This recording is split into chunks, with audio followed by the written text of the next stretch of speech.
남편이 퇴직한 지 꼭 1년이 되는 날이었다. 그날 새벽 그는 알람을 끄고도 한참을 눈을 감은 채 누워 있었다. 나는 조용히 부엌 문을 닫고 밥솥 뚜껑에서 빠져나오는 김을 바라봤다. 평화로워 보이는 아침이었지만 냄비에서 끓는 물처럼 우리 집도 조용히 지쳐가고 있었다. 퇴직금으로 시작한 치킨집은 처음엔 괜찮았다. 오픈 첫 주 닭다리 튀기는 소리와 기름 냄새가 동네를 흔들었다. 사람들이 줄을 섰고 우리는 서로의 등을 두드리며 웃었다. 그땐 몰랐다. 이게 우리에게 가장 밝은 순간이었다는 걸. 3달째 되던 주 손님이 끊겼다. 리뷰 하나가 꼬였고 배달앱 노출도 밀렸다. 기름값과 닭값이 올랐고 임대료는 날짜를 정확히 기억했다. 남편은 가게 뒤편에서 영수증을 쥐고 멍하니 섰고 나는 오후 반차로 뛰어가 튀김가루를 채쳤다. 밤이 깊어질수록 말은 줄었다. 현금 계산함의 바닥이 보일 때마다 우리의 미래도 바닥을 드러냈다. 나는 괜찮아를 하루에 20번쯤 말했다. 그러다 어느 날 남편의 눈빛이 유리처럼 식어 있었다. 그때부터였다. 나는 매일 조용히 무서워졌다. 퇴근 시간을 당겨달라고 부탁한 날이 많아졌다.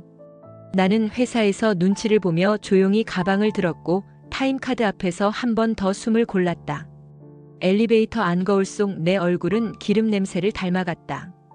문을 열면 바로 주방이고 주방을 지나면 바로 전쟁터였다. 첫 주엔 모든 게 신났다. 남편은 파우더를 묻힌 닭을 공중에서 한 번 털어 튀김기에 떨어뜨렸다. 치익 소리가 번개처럼 주방을 가르고 나는 그 소리에 희망을 얹었다.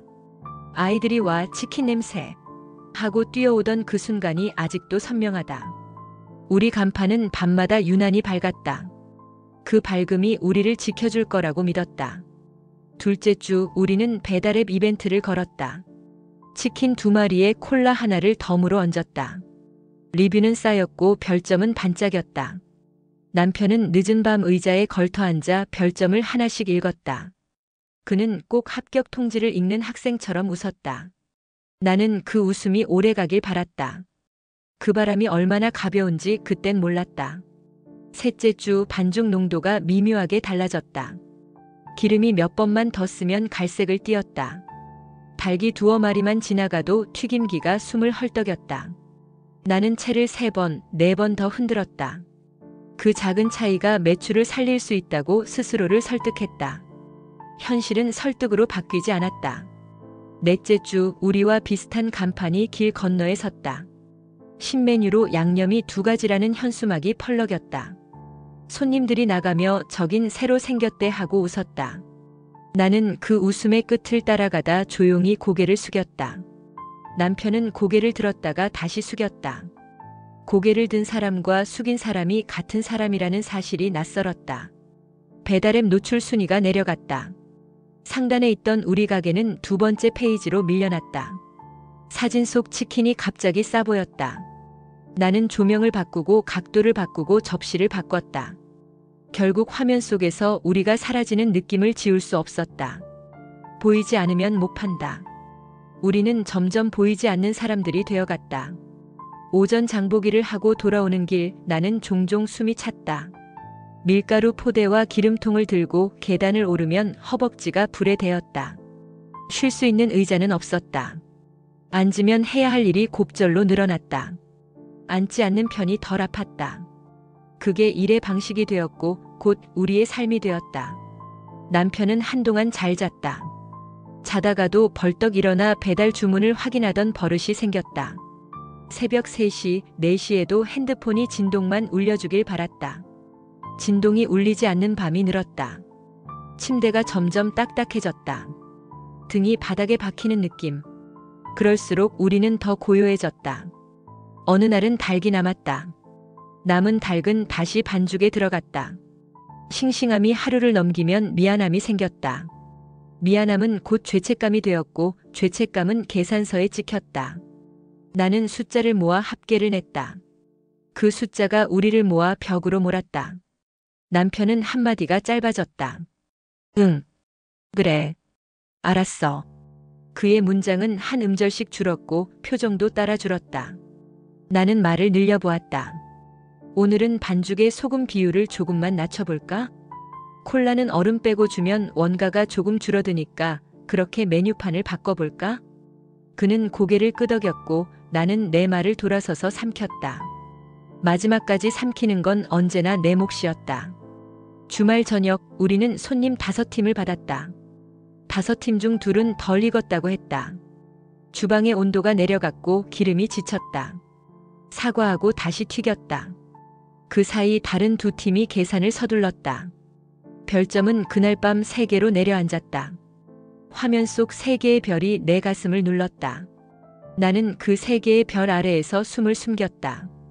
폐유를 버리는 날이면 주방은 작은 장례식장이 되었다. 검게 변한 기름이 천천히 통으로 떨어질 때 기묘한 침묵이 생겼다. 우리는 둘 다 그 침묵을 지켜봤다. 버려지는 것들에는 끝까지 예의가 필요했다. 그 예의를 다 지키고 돌아선 뒤 우리는 서로의 얼굴을 보지 않았다. 나는 회사에서 반차를 더 냈다. 팀장은 별말이 없었다. 입술 모양이 괜찮아? 라고 물었지만 소리는 나오지 않았다. 나는 고개를 끄덕였다. 고개를 끄덕이면 책임이 내 쪽으로 굴러왔다. 나는 그 굴러오는 것들을 양팔로 받았다. 받을수록 팔이 저려왔다. 저림이 손끝에 남아 밤에 튀김가루를 집을 때마다 떨어졌다. 하루 매출이 15만 원일 때가 있었다. 그날 지출은 20만 원이었다.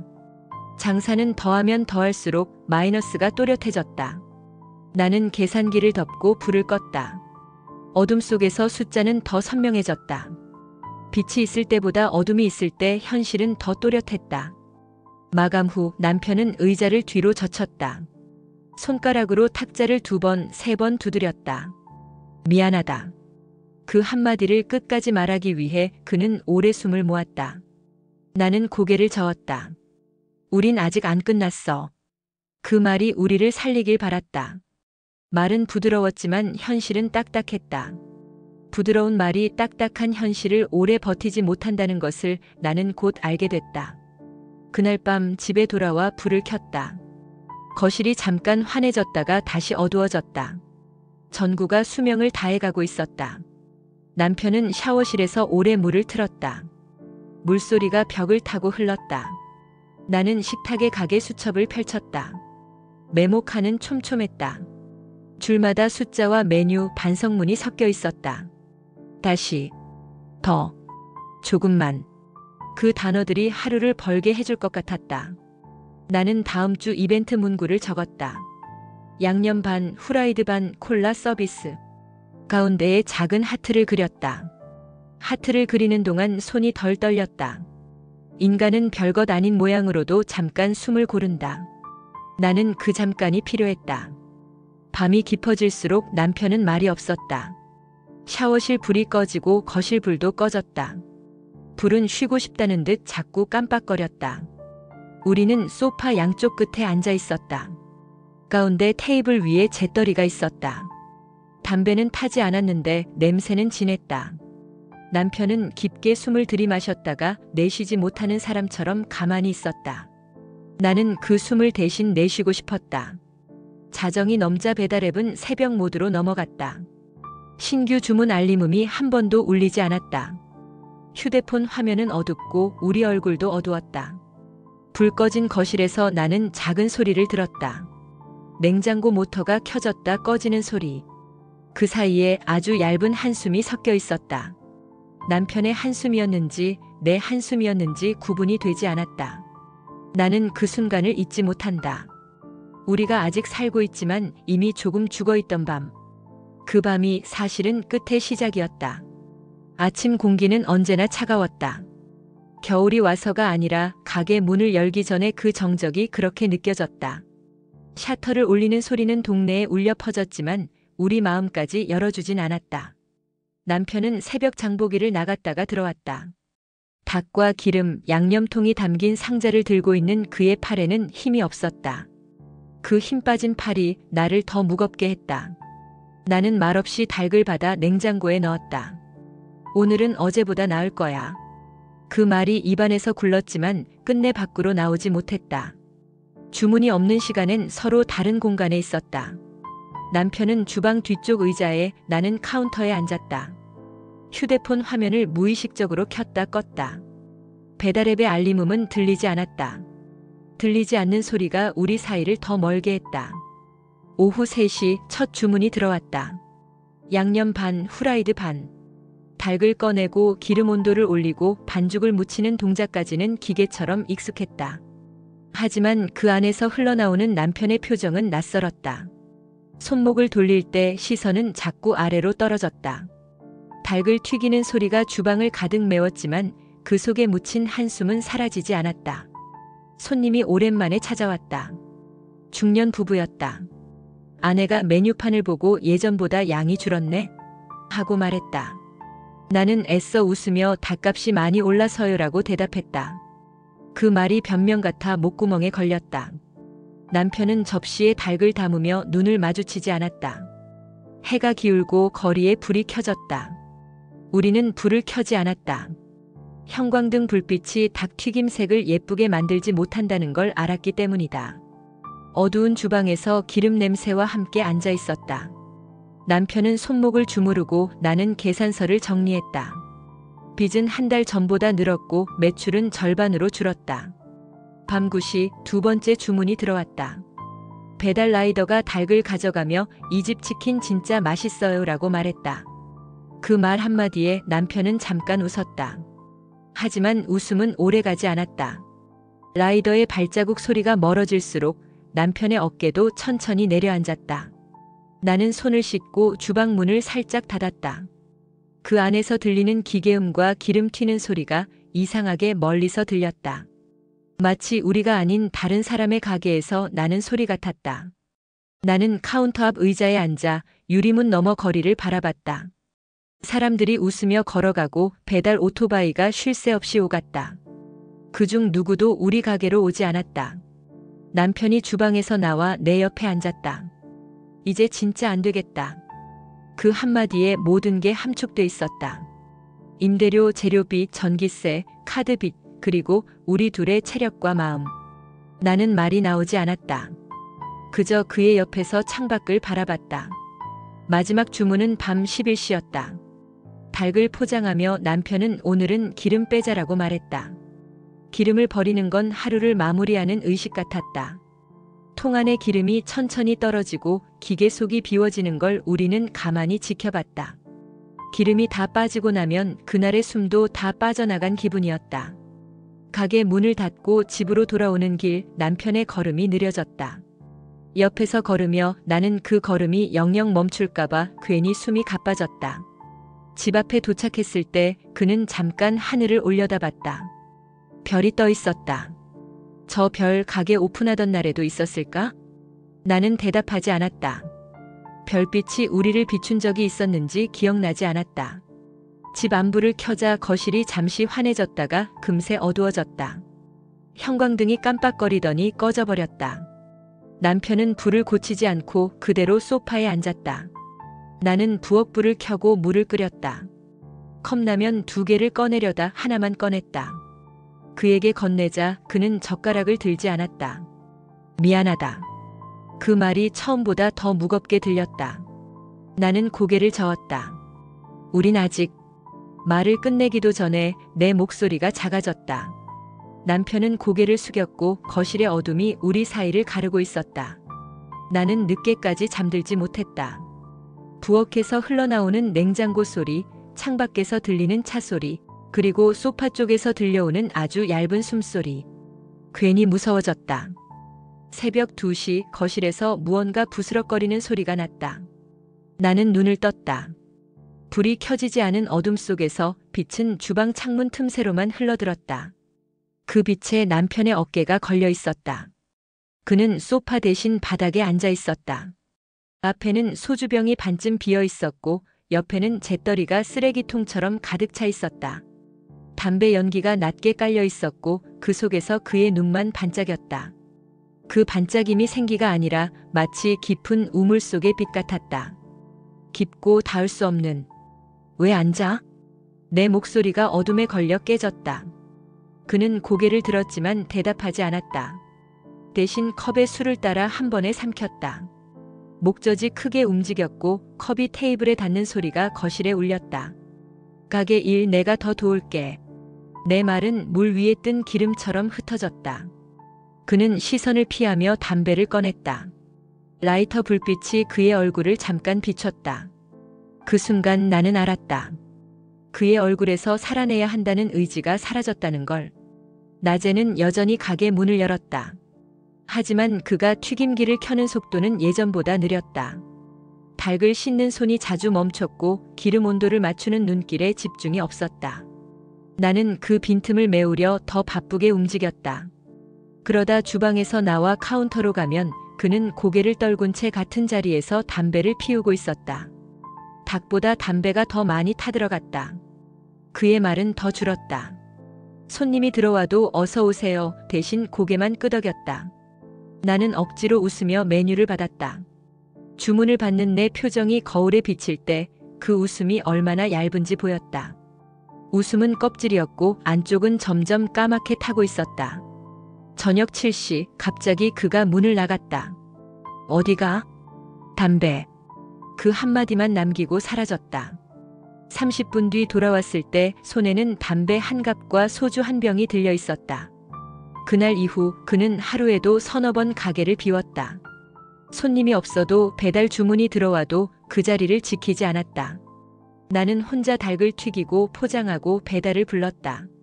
주방의 소음이 오히려 더 외로웠다. 어느 날 밤 계산서를 정리하다 그의 수첩을 봤다. 매출과 지출이 적혀 있는 줄 사이사이에 이상한 문장이 끼어 있었다. 오늘도 적자. 끝이 안 보인다. 미안하다. 그 문장들이 수치보다 무서웠다. 수치는 방법을 찾으면 바꿀 수 있지만 마음은 그렇지 않았다. 그는 점점 잠을 자지 않았다. 자정에도 새벽 2시에도 해가 뜰 때도 거실에 앉아 있었다. TV는 꺼져 있고 휴대폰은 배터리가 나갔는지 까맣게 꺼져 있었다. 그저 테이블 위에 소주와 재떨이만 늘어갔다. 나는 부엌 문틈으로 그를 훔쳐봤다. 그 모습이 마치 살아있는 시체 같았다.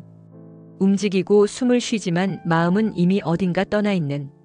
며칠 전부터 그는 가게로 가는 발걸음을 질질 끌었다. 셔터를 올릴 때도 튀김기를 켤 때도 닭을 씻을 때도 마치 자신이 아닌 누군가의 몸을 빌린 듯 했다. 손목에 힘이 없었고 눈에는 빛이 없었다. 나는 몇 번이나 쉬자고 말했다. 하지만 그는 고개를 저었다. 쉬면 끝나. 그 말이 오히려 더 끝에 가까웠다. 마지막 주문이 끝난 밤 그는 배달 가방을 의자 위에 올려두고 한참을 바라봤다. 가방 안은 비어 있었고 바닥에는 기름 얼룩만 남아 있었다. 그는 손바닥으로 얼룩을 문질렀다. 문지르면 지워질 거라 생각한 듯. 하지만 얼룩은 그대로였다. 그의 눈에도 같은 얼룩이 번지고 있었다. 그날 새벽 나는 잠에서 깨 다시 부엌 문틈으로 그를 봤다. 이번엔 담배 대신 종이에 뭔가를 쓰고 있었다. 글씨는 삐뚤었고 속도는 느렸다. 나는 그 종이가 뭔지 알 것 같았다. 그리고 알기 싫었다. 그는 고개를 들지 않았다. 나는 숨을 죽이고 문틈에서 물러났다. 심장이 귀 옆에서 뛰는 것 같았다. 그 밤이 우리 삶에서 가장 조용한 공포였다. 아침부터 전화벨이 울렸다. 휴대폰 진동이 식탁 위를 달그락거렸다. 남편은 전화를 보지도 않고 손바닥으로 화면을 뒤집었다. 그러자 진동이 더 크게 울렸다. 마치 우리를 깨우기라도 하듯 뼈속까지 울려 퍼졌다. 나는 눈치를 보며 물었다. 누구야? 그는 대답 대신 물컵을 들어 물을 한 모금 마셨다. 그 물이 내려가는 길이 길어 보였다. 목이 아니라 마음을 삼키는 것 같았다. 전화는 오전 내내 끊겼다 걸렸다를 반복했다. 발신번호는 처음 보는 지역 번호였다. 나는 설마 하면서도 번호를 외워버렸다. 그 번호는 하루 종일 내 머릿속에서 진동했다. 가게 문을 열었지만 손님은 없었다. 우리는 각자 다른 자리에 앉았다. 그의 시선은 바닥에, 나의 시선은 문에 고정돼 있었다. 혹시라도 손님이 들어올까, 혹시라도 또 전화가 올까? 둘 다 기다리는 것이었지만 하나는 희망, 하나는 두려움이었다. 점심 무렵 또 전화가 왔다. 이번엔 그가 받았다. 네. 짧은 대답 후 그의 어깨가 미묘하게 내려앉았다. 아니요, 이번 달은 조금만 더 알겠습니다. 수화기 넘어 목소리는 들리지 않았지만 단어의 날카로움은 공기를 찔렀다. 전화를 끊고 그는 한참 동안 말이 없었다. 손가락으로 테이블을 두드리며 천천히, 아주 천천히 숨을 쉬었다. 그 숨이 무너지는 소리 같았다. 누구야? 내가 조심스럽게 물었다. 그는 고개를 젓더니 별거 아니야라고 했다. 별거 아닌 게 이렇게 사람을 짓누를 리가 없었다. 그날 오후 빛독촉장이 가게 문틈으로 들어왔다. 하얀 봉투 위에 굵은 글씨로 최후 통지라고 적혀 있었다. 나는 그 글자를 오래 바라봤다. 최후라는 말이 이렇게 가까운 거리에 있는 건 처음이었다. 저녁이 되어도 그는 불을 켜지 않았다. 형광등 대신 주방에 작은 조명 하나만 켜져 있었다. 그 빛 아래서 그는 고개를 숙이고 있었다. 손에는 담배가 있었지만 불을 붙이지 않았다. 붙일 힘조차 없는 듯 했다. 문이 열리고 동네에서 가끔 보던 아주머니가 들어왔다. 여기 치킨 한 마리만. 나는 불이 나게 주방으로 갔다. 닭을 꺼내고 기름 온도를 맞추며 뒤를 보니 그는 여전히 같은 자세였다. 손님 앞에서도 불빛 앞에서도 그는 움직이지 않았다. 닭이 다 튀겨질 때까지 전화벨이 3번 더 울렸다. 나는 주방 소리에 묻히길 바라며 일부러 기름 소리를 크게 냈다. 그러나 전화벨은 기름 소리보다 더 뚜렷했다. 소리를 죽이려면 전화를 꺼야 했다. 하지만 그는 전화를 끊지도 받지도 않았다. 그저 울리게 뒀다. 마감 후 집으로 돌아오자마자 그는 소파에 앉았다.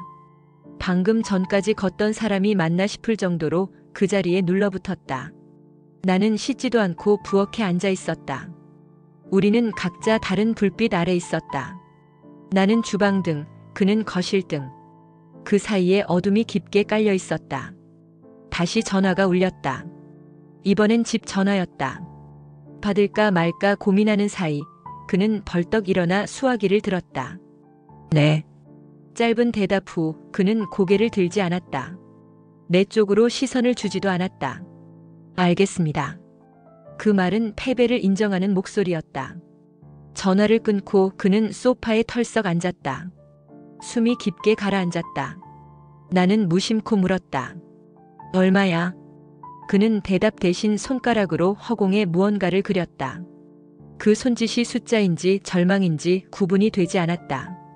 그날 밤 나는 부엌에서 냉장고를 열었다. 안에는 소주 한 병과 닭 날개 2조각이 있었다. 소주병을 꺼내려다 그대로 문을 닫았다. 남편이 마시는 술을 내가 건드리고 싶지 않았다. 그 술은 그의 마지막 버팀목 같았다. 새벽이 되어 또 전화가 울렸다. 이번엔 아주 길게 그리고 천천히 끊겼다. 그는 전화를 보지도 않고 창문 밖을 바라봤다. 창밖은 비가 내리고 있었고 가로등 불빛이 번지고 있었다. 그 빛 속에서 그는 천천히 담배를 꺼냈다. 불을 붙이고 깊게 빨았다. 그 연기가 천천히 올라가다 천장에 닿아 사라졌다. 나는 그 순간 이 사람을 붙잡아야 한다고 생각했다. 하지만 어떻게 붙잡아야 할지 몰랐다. 손을 뻗으면 부서질 것 같았고 그냥 두면 사라질 것 같았다. 그 새벽 우리는 둘 다 아무 말도 하지 않았다. 전화는 다시 울리지 않았다. 하지만 전화벨 소리는 내 머릿속에서 계속 울렸다. 아침 문을 열기 전에 우리는 먼저 불을 껐다. 형광등이 켜졌다 꺼지는 그 짧은 사이에 내가 보고 싶지 않은 것들이 번쩍였다. 닭 상자, 기름통, 찢어진 영수증, 그리고 가게 한가운데 놓인 빈 의자. 남편은 의자를 바라보며 말했다. 오늘은 문 닫는 연습부터 할까? 그 말이 농담이 아니라는 걸 나는 바로 알아챘다. 문을 닫는 연습은 문을 여는 사람이 가장 먼저 배워야 하는 일처럼 들렸다. 하지만 우리는 이제야 배웠다. 가게 창문엔 빗물이 마르지 않았다. 밤새 내린 비가 간판에 네온을 지워놓았다. 붉은 글자가 흐려져 우리 가게 이름이 낯설게 보였다. 이름이 지워진다는 건 존재가 흐려진다는 뜻이었다. 남편은 걸레를 쥐었다. 바닥을 닦고 튀김기를 분해하고 환풍기 덮개를 닦았다. 평소보다 훨씬 꼼꼼했다. 마치 내일 당장 누군가가 검사를 나오기라도 하는 듯. 아니, 누군가 오긴 올 것이다. 집주인, 카드사, 은행, 혹은 그중 하나. 문이 열리고 집주인이 들어왔다. 사장님, 이번 달도. 끝까지 말하지 않았다. 말을 끝내는 쪽이 책임을 지게 되니까. 나는 먼저 고개를 숙였다. 다음 주 안으로 최대한. 집주인은 한숨을 쉬고 벽시계를 힐끗 봤다. 시계는 분명히 움직이고 있었지만 우리한텐 시간이 멈춘 것처럼 느껴졌다. 한 달만 더 보죠. 그 말 속에는 마지막이라는 뜻이 들어있었다. 문이 닫히고 남편은 환풍기 덮개를 내려놓았다. 금속이 탁 소리를 냈다. 그 소리가 묘하게 크고 오래 울렸다. 점심 무렵 친구가 들렀다. 남편과 군대 동기라는 그 친구는 예전엔 넉살 좋게 웃으며 들어오던 사람이다. 오늘 그는 모자를 눌러쓰고 눈을 자주 깜빡였다. 야, 어떻게 좀 버텨볼 수 있는 거 아니냐? 남편은 미소를 흉내냈다. 버티는 게 일이야. 그 친구는 지갑을 열었다가 닫았다. 대신 명함을 꺼냈다. 중고 주방기기 사는 데인데 혹시 필요하면 연락해. 명함이 테이블 위에 내려앉았다. 명함이 가볍게 보이는 날은 살면서 처음이었다. 친구가 돌아가고 남편은 명함을 손바닥으로 가렸다. 보이지 않으면 없는 게 될까봐. 오후엔 카드사에서 전화가 왔다. 나는 전화를 받았다. 상담원의 목소리는 너무도 상냥해서 오히려 잔인하게 느껴졌다. 고객님, 이자 연체가. 나는 자동응답처럼 대답했다. 네, 알고 있습니다. 이번 주 안으로. 그 목소리 끝에서 상담원이 말했다. 힘드시죠? 나는 아무 말도 못했다. 힘들다는 말은 우리가 이미 알고 있는 사실이었고 그 사실을 누군가 다시 말해주는 건 위로가 아니라 확인이었다. 확인은 때로 고통이다. 저녁이 가까워질수록 남편은 조용해졌다. 손님이 한 팀 들어왔다가 아무 말 없이 메뉴판을 놓고 나갔다. 메뉴판 위에 남은 지문이 밤새 마르지 않을 것 같았다. 나는 물수건으로 그 지문을 지웠다. 지우는 동안 눈물이 같이 번졌다. 남편은 주방에서 튀김기 코드를 뽑았다. 그는 코드 끝을 수건으로 닦고 고무줄로 정갈하게 묶었다. 그 동작이 이상하게 경건했다. 우리는 둘 다 알고 있었다. 누군가 떠나기 전에 방을 정리하듯 그는 지금 떠날 준비를 하고 있다는 걸. 밤 9시 비가 다시 내렸다. 유리창이 어두운 강처럼 변했고 우리 모습이 그 위를 떠내려갔다. 남편이 말했다. 내가 이 일을 시작했을 때 너한테 뭐라고 했지? 나는 대답을 찾느라 입술을 깨물었다. 우린 잘할 거라고. 그가 고개를 끄덕였다. 그래. 근데 그때 나는 잘한다는 게 뭐라고 생각했는지 지금은 모르겠다. 그 말이 내 가슴에 박혔다. 가끔 실패보다 더 아픈 건 기준을 잃는 일이다. 무엇을 잘하려고 했는지 잊어버리는 순간 사람은 중심을 잃는다. 나는 그의 손등을 잡았다. 손등이 차가웠다. 이상하게도 그 차가움에서 안심을 찾았다.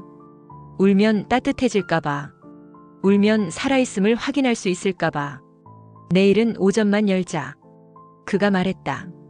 오후엔 정리하고 계약서도 한번 보자. 나는 그래라고 했지만 그 말 안에 수많은 반대가 있었다.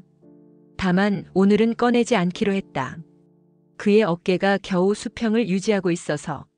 한마디만 더 얹으면 넘어질 것 같아서. 마감 직전 우리가 가장 아끼던 단골이 들어왔다. 초등학생 아들과 함께 오던 그 엄마. 오늘은 혼자였다. 사장님, 요즘 어떠세요? 남편은 미소를 그렸다. 연필로 그린 미소 같았다. 금방 번질 것 같은. 괜찮습니다. 그 엄마는 고개를 끄덕였다. 그리고 작은 봉투를 내밀었다. 예전에 서비스 많이 받았잖아요. 이건 제가 드릴 수 있는 인사예요. 남편은 봉투를 받지 않았다. 나는 대신 받아 카운터 속에 넣었다. 그 엄마가 돌아서며 말했다. 다시 만날 거예요. 나는 그 말의 방향을 따라가 보았다. 다시 만나는 게 어디에 서일지 생각했다. 이 가게일지 다른 곳일지 아니면. 문을 닫고 우리는 한동안 앉아 있었다. 불을 켜지 않은 주방에서 스테인리스가 희미하게 반짝였다. 남편은 가게 수첩을 펼쳤다. 매출과 지출 사이에 적힌 단어들. 오늘은 거기에 새로운 문장이 하나 더 적혔다. 문 닫는 연습. 나는 펜을 잡고 그 아래에 작게 적었다. 내일은 열자. 그는 수첩을 덮었다. 덮는 소리가 유난히 컸다. 집에 돌아오는 길 비가 그쳤다. 바닥에 고인 물에 네온이 길게 누워 있었다. 남편은 물웅덩이를 피하지 않았다. 신발이 젖었다. 발이 차가워졌을 것이다. 그는 아무 말도 하지 않았다. 집 문을 열자 거실은 어두웠다.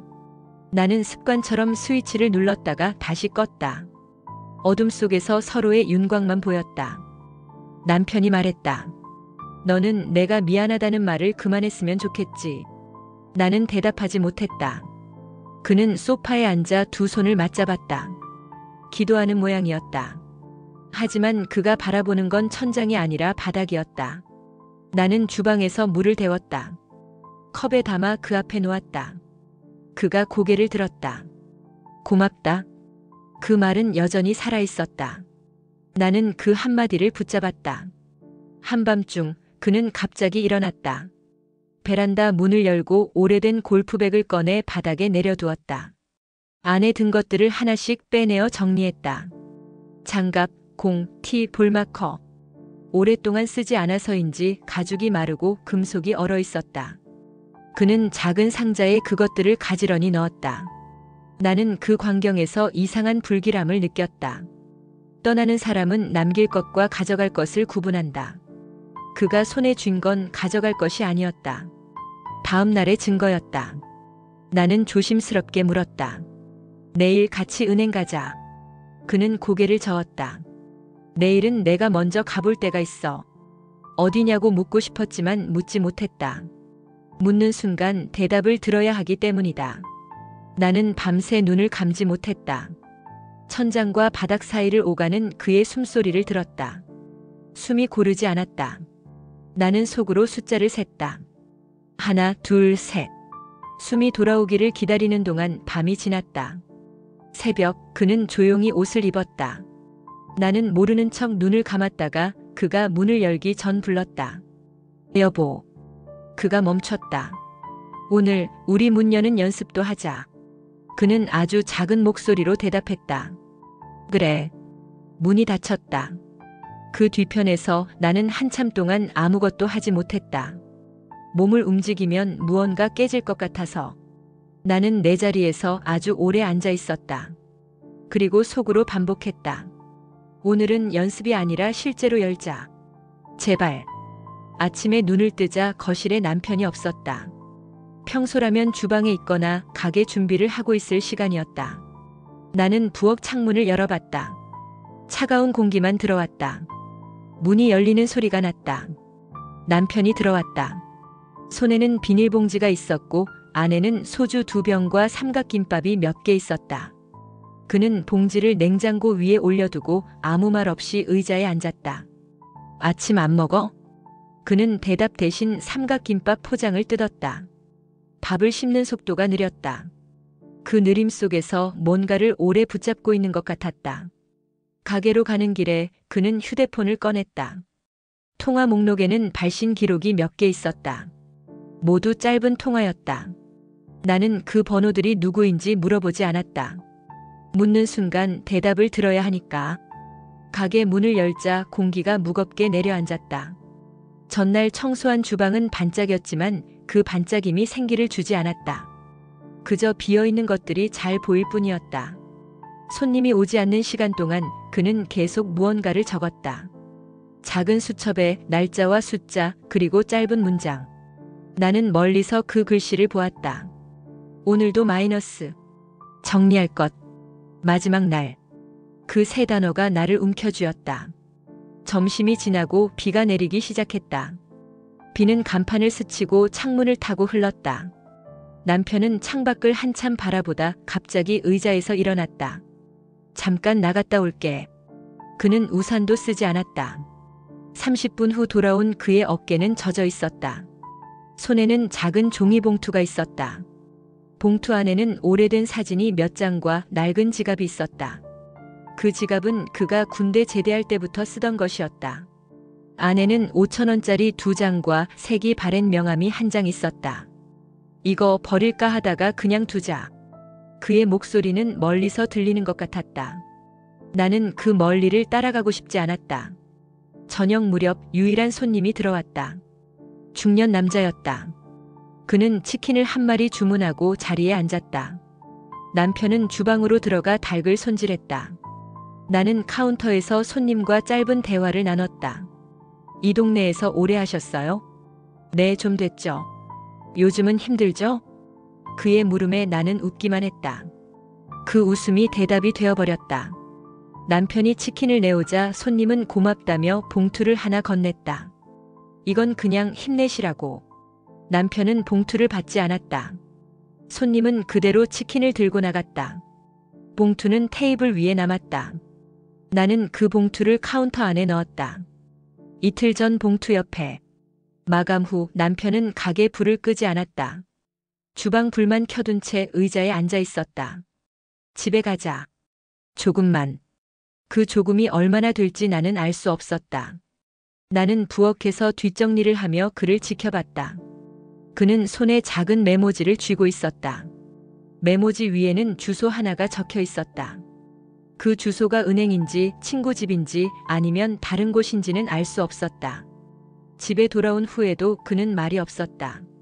소파에 앉아 고개를 숙이고 손을 맞잡았다. 그 손 모양이 기도 같았다.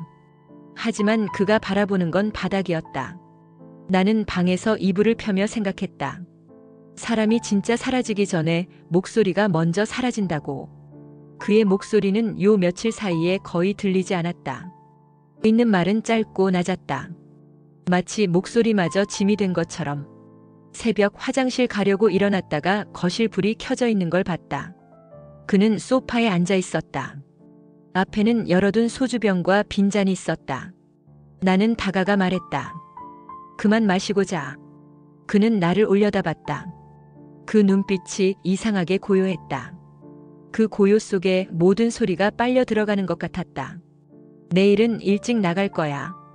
그 말만 남기고 그는 다시 잔을 채웠다. 나는 그의 옆에 앉아 잔을 빼앗았다. 손끝이 닿았을 때 아주 차가웠다. 그 차가움이 내 마음속 경보를 울렸다. 아침에 일어나 부엌으로 나갔을 때 남편은 이미 밖에 나가 있었다. 식탁 위에는 흰 종이봉투가 놓여 있었다. 봉투 안에는 현금 10만 원과 빌려준 듯한 오래된 책 한 권이 있었다. 책 속에는 노란 포스트잇이 붙어 있었고 거기엔 짧게 적혀 있었다. 고마웠습니다. 나는 그 글자를 오래 바라봤다. 그 글씨는 서두르지 않고 쓴 그러나 단호한 글씨였다. 문이 열리며 남편이 들어왔다. 그의 손에는 작은 종이 쇼핑백이 들려 있었다. 안에는 셔츠 2벌과 바지 1벌 그리고 새 양말 몇 켤레가 들어 있었다. 왜 새 옷을 샀어? 그냥 필요한 게 있어서. 그 대답은 내 마음을 무겁게 했다. 필요한 게 무엇인지 어디에 쓰려고 하는지 묻지 않았다. 가게로 가는 길 그는 평소보다 느리게 걸었다. 횡단보도 초록불이 깜빡이는데도 건너지 않았다. 나는 한 발짝 떨어져 그를 바라봤다. 그가 초록불을 놓치고 나서야 다음 신호를 기다렸다. 가게 문을 열자마자 그는 주방이 아닌 창고로 갔다. 창고 안에 박스를 꺼내 하나씩 정리하기 시작했다. 이거는 버리고 이건 팔고 이건 두자. 그 분류가 이상하게 정확했다. 마치 이미 목록이 머릿속에 있었던 것처럼. 오후에 중고기기 매입업체가 왔다. 남편은 오래된 튀김기와 불판, 깨진 접시들을 내줬다. 나는 부엌에서 조리대를 닦으며 그 장면을 몰래 지켜봤다. 업체 직원이 현금을 건네자 남편은 그것을 카운터 서랍에 넣었다. 그리고 서랍을 잠갔다. 열쇠는 주머니 속으로 들어갔다. 그날 손님은 단 2팀이었다. 첫 팀은 치킨을 포장해 갔고 두 번째 팀은 테이블에서 먹고 갔다. 남편은 두 번째 팀이 먹는 동안 말없이 접시를 정리했다. 그 모습이 어딘지 이별 준비 같았다. 저녁 8시쯤 그는 핸드폰을 들고 밖으로 나갔다. 10분 후 돌아왔을 때 그의 표정은 굳어 있었다. 나는 무심히 물었다. 누구랑 통화했어? 그는 고개를 저었다. 아무것도 아니야. 마감 후 우리는 불을 켜지 않은 가게 안에 앉았다. 창밖에 비가 간판 불빛을 흐리게 만들고 있었다. 남편이 갑자기 말했다. 내일은 내가 가게 안 와도 돼. 왜? 그냥 나 혼자 좀 생각할 게 있어서. 그 순간 내 온몸의 감각이 날카로워졌다. 그가 혼자라는 말을 꺼낼 때마다 나는 더 불안해졌다. 혼자라는 건 돌아오지 않을 수 있다는 말이기도 하니까. 집에 돌아와서도 그는 말이 없었다. 저녁 식사도 하지 않았다. 소파에 앉아 새로 산 셔츠를 포장해서 꺼내더니 깔끔하게 접어 가방에 넣었다. 그 동작이 느리고 정밀했다. 마치 누군가에게 보여줄 준비를 하는 것처럼. 나는 못 본 척 방으로 들어갔다. 문을 닫았지만 귀는 열려 있었다. 거실에서 들리는 옷 정리 소리, 지갑 여닫는 소리, 종이를 접는 소리. 그 소리들이 하나의 패턴을 만들고 있었다. 그 패턴이 끝나면 모든 것도 끝날 것 같은 예감이 들었다. 밤이 깊어질수록 그는 점점 조용해졌다. 그 조용함 속에서 나는 숫자를 세었다. 그가 내일 나갈 시간까지 남은 시간. 그 시간 안에 내가 할 수 있는 일은 거의 없었다. 새벽 부엌에서 컵 부딪히는 소리가 났다. 나가보니 그는 물을 마시고 있었다. 못 잤어? 응. 짧은 대답 뒤에 그는 나를 바라보았다. 그 눈빛이 유난히 선명했다. 선명하다는 건 이미 정리가 끝났다는 뜻이었다. 그는 컵을 내려놓고 말했다. 오늘은 좀 멀리 다녀올 거야. 나는 웃으며 물었다. 어디? 그는 대답하지 않았다. 그 순간 나는 깨달았다. 내가 붙잡지 않으면 그는 사라질 거라는 걸. 아침 6시 알람이 울리기 전에 눈이 떠졌다. 거실 불이 켜져 있었다. 남편은 이미 옷을 입고 앉아 있었다. 어제 접어둔 흰 셔츠를 입고 바지 주름까지 곱게 펴져 있었다. 식탁 위에는 종이봉투 하나와 다 마신 소주병 2개가 나란히 있었다. 봉투 옆에는 작은 쪽지가 있었다. 가게 문은 열어도. 그 문장이 너무 짧아서 오히려 모든 걸 말해주는 것 같았다. 이렇게 일찍 왜? 내 물음에 그는 웃었다. 하지만 그 웃음은 피부에만 걸린 얇은 표정이었다. 오늘은 할 일이 많아서. 그는 지갑을 열어 현금을 세고 일부를 주머니에 넣었다. 나머지는 봉투에 넣어 식탁 위에 두었다. 나는 그 돈을 바라봤다. 그게 남겨진 건지 맡겨진 건지 알 수 없었다. 가게로 가는 길 그는 2번이나 발걸음을 멈췄다. 첫 번째는 골목 끝에서 하늘을 올려다봤다. 흐린 하늘에 구름이 천천히 흘렀다. 2번째는 신호등 앞에서 주머니 속 무언가를 만지작거렸다. 그 손끝이 망설이는 것 같았다. 가게 문을 열자 공기가 낯설었다. 마치 우리가 아닌 다른 사람이 어제 청소한 듯 너무 정돈돼 있었고 냄새조차 깨끗했다. 그는 주방으로 가지 않고 카운터에 앉았다. 의자에 등을 기대고 한참 동안 창밖을 봤다. 9시가 되자 그는 말했다. 잠깐 나갔다 올게. 오래 안 걸려. 어디? 금방. 그 대답이 가장 위험하다는 걸 나는 알고 있었다. 금방이라는 말은 돌아오지 않을 수도 있다는 말이었다.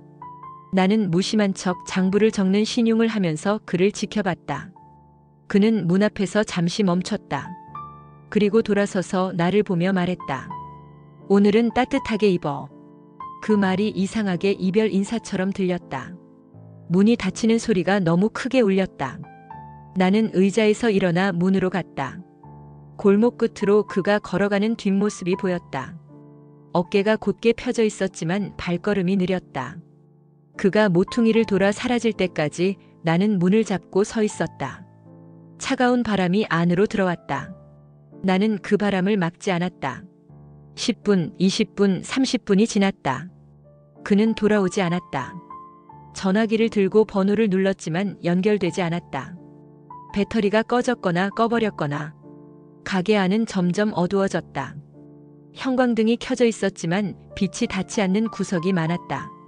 나는 주방에 가서 칼을 정리하고 닭을 냉장고로 옮겼다. 그 일을 하면서도 귀는 계속 문 쪽에 쏠려 있었다. 혹시라도 발소리가 들릴까봐. 정오가 되어도 그는 돌아오지 않았다. 밖은 흐린 하늘 아래 비가 조금씩 내리기 시작했다. 비 냄새가 골목을 타고 들어왔다.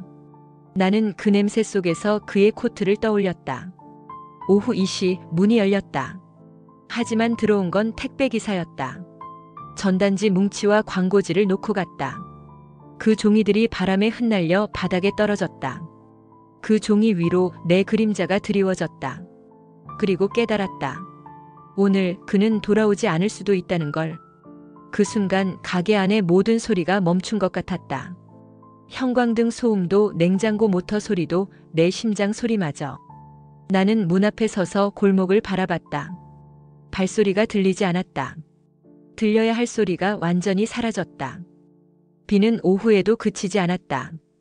가게 유리창에 맺힌 물방울이 천천히 흘렀다. 그 물줄기를 따라가다 보면 골목 어귀가 보였다.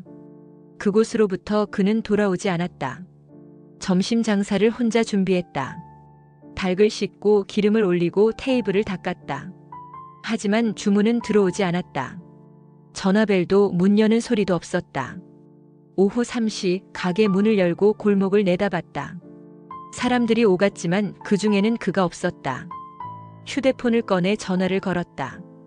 전원이 꺼져 있습니다. 같은 음성이 3번 반복됐다. 4시가 넘자 마음이 조급해졌다. 혹시 가게 앞을 지나갔는데 내가 못 본 건 아닐까? 혹시 집에 잠깐 들른 건 아닐까? 혹시 그 뒤에 오는 상상은 하지 않았다. 5시 비는 더 굵어졌다. 가게 간판 불빛이 빗속에서 번졌다.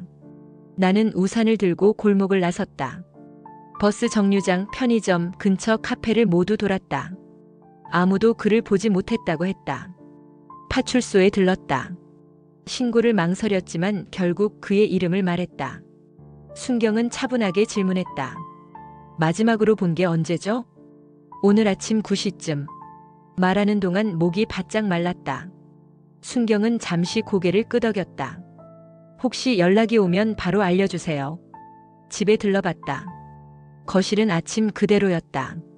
식탁 위에 봉투와 쪽지는 그대로 있었고 그가 앉았던 의자엔 아직 체온이 남아있는 것 같았다. 다시 가게로 돌아오니 저녁이 깊어지고 있었다. 비냄새와 기름 냄새가 뒤섞였다. 전화벨이 울렸다. 나는 반사적으로 받았다. 여보. 하지만 다른 목소리였다. 익숙하지 않은 낮고 거친 목소리. 혹시 김씨 가족이십니까? 심장이 귀 옆에서 울리는 것 같았다. 네, 그런데요. 여기 다리 근처인데요. 그 뒤의 말은 잘 들리지 않았다. 전화가 끊겼다. 나는 우산을 들고 뛰쳐나갔다. 비가 얼굴을 때렸다. 도로를 건너고 다리 쪽으로 달렸다. 가로등 불빛이 번지고 발밑 무릉덩이가 터졌다. 다리 입구에 도착했을 때 멀리 사람 그림자가 보였다. 그 그림자는 가만히 서 있었다. 가까이 다가가려는 순간 차가 지나가며 시야를 가렸다. 차가 지나간 뒤 그 자리는 비어 있었다. 나는 그 자리에 서서 그의 이름을 불렀다. 3번, 4번. 빗소리에 묻혀 내 목소리가 사라졌다. 가게로 돌아오는 길 손이 떨렸다. 주머니 속 휴대폰이 젖어 있었다. 집 앞에 도착하자 현관문 틈에 작은 종이가 끼워져 있었다. 젖어서 글씨가 번졌지만 한 줄만은 읽혔다. 미안하다. 다음 날 아침 비는 그쳤다. 하지만 내 안의 어둠은 여전히 내리막길을 걷고 있었다. 가게 문을 열지 않았다. 기름 냄새 대신 비에 젖은 먼지 냄새가 가게 안을 채웠다. 나는 조용히 의자에 앉아 전날 다리에서 본 그림자를 떠올렸다. 그게 정말 그였는지 아니면 내 마음이 만들어낸 환영인지. 휴대폰을 켜니 부재중 전화가 3통 있었다. 모두 같은 번호였다. 전화를 걸자 어제의 낮고 거친 목소리가 받았다. 혹시 어제 그분 가족분 맞죠? 나는 숨을 삼켰다. 네, 무슨 일이죠? 잠시 정적. 그 뒤로 들려온 건 짧은 한 문장이었다. 발견됐습니다. 머리가 순간 하얘졌다. 그가 어디에서 어떻게 있었는지 말해줬지만 나는 아무것도 들리지 않았다. 오직 마지막 말만이 귓속에서 울렸다. 지금 오셔야 합니다. 병원 응급실로 달려갔다. 흰 시트 위에 누운 그는 눈을 감고 있었다. 얼굴은 평온했고 손끝은 차가웠다. 나는 그의 손을 감싸쥐었다. 왜 나한테 말이라도 하고. 목소리는 부서진 유리처럼 갈라졌다. 그 옆에 놓인 비닐봉투 안에서 젖은 봉투와 작은 공책이 나왔다. 봉투 안에는 가게 열쇠, 그리고 마지막 월세 영수증이 있었다. 공책 첫 장에는 짧은 글씨가 있었다. 너만 고생시켰다. 미안하다. 사랑한다. 그날 이후 나는 가게 문을 닫았다. 골목에 붙어있던 간판은 며칠 뒤 사라졌다. 사람들은 그가 어디로 갔는지 물었다. 나는 대답하지 않았다. 대신 가끔 가게 앞을 지나칠 때 그가 닭을 튀기던 소리를 떠올렸다. 기름이 부글거리던 소리, 그리고 손님이 들어올 때마다 하던 그 짧은 인사. 집으로 돌아와 거실 불을 켰다. 텅 빈 소파와 식탁, 그리고 주방. 모든 게 그대로인데 그가 없는 공간. 나는 조용히 불을 껐다. 그리고 창문을 열었다. 밖에서는 아이들 웃음소리와 자동차 소리가 섞여 있었다. 그날 밤 나는 그의 이름을 불렀다. 대답은 없었지만 이상하게도 공기가 조금은 가벼워졌다. 아마도 그는 이제 나보다 먼저 어둠을 벗어난 걸까. 그 후 몇 달 동안 나는 집과 가게 사이를 맴돌았다. 정확히는 가게가 있던 자리 앞을. 간판이 내려간 자리에 붙은 임대문의 종이가 바람에 흔들릴 때마다 그의 웃음소리와 한숨소리가 동시에 들려오는 것 같았다. 사람들은 시간이 지나면 괜찮아진다고 했다. 하지만 괜찮음이란 건 단순히 울음을 줄이는 게 아니었다. 나는 매일 그를 떠올렸고 때로는 그가 여전히 가게 주방에서 닭을 튀기고 있는 것 같은 착각이 들었다. 어느 날 마지막으로 남은 그의 공책을 다시 펼쳤다. 그 속에는 매출 기록과 메뉴 아이디어가 빼곡히 적혀 있었다. 그리고 한 페이지 한 구석에 작게 쓰인 글씨. 다음 달엔 꼭 잘 되겠지. 그 문장을 읽는 순간 나는 알았다. 그가 끝까지 포기하지 않았다는 것을. 그리고 그 마음이 나를 조금은 살게 할 거라는 것을. 나는 공책을 가방 속에 넣고 집을 나섰다. 다시 일을 시작하기 위해서였다. 여러분, 긴 이야기 끝까지 함께 해주셔서 감사합니다. 오늘 이야기가 누군가의 마음을 조금이라도 위로했다면 그것으로 충분합니다. 우리는 모두 각자의 삶에서 버티고 넘어지고 다시 일어섭니다. 이 채널이 그 길 위에서 작은 불빛이 되었기를 바랍니다. 구독과 좋아요, 그리고 여러분의 이야기를 댓글로 남겨주세요. 여러분의 이야기가 또 다른 누군가를 살릴 수도 있으니까요. 감사합니다.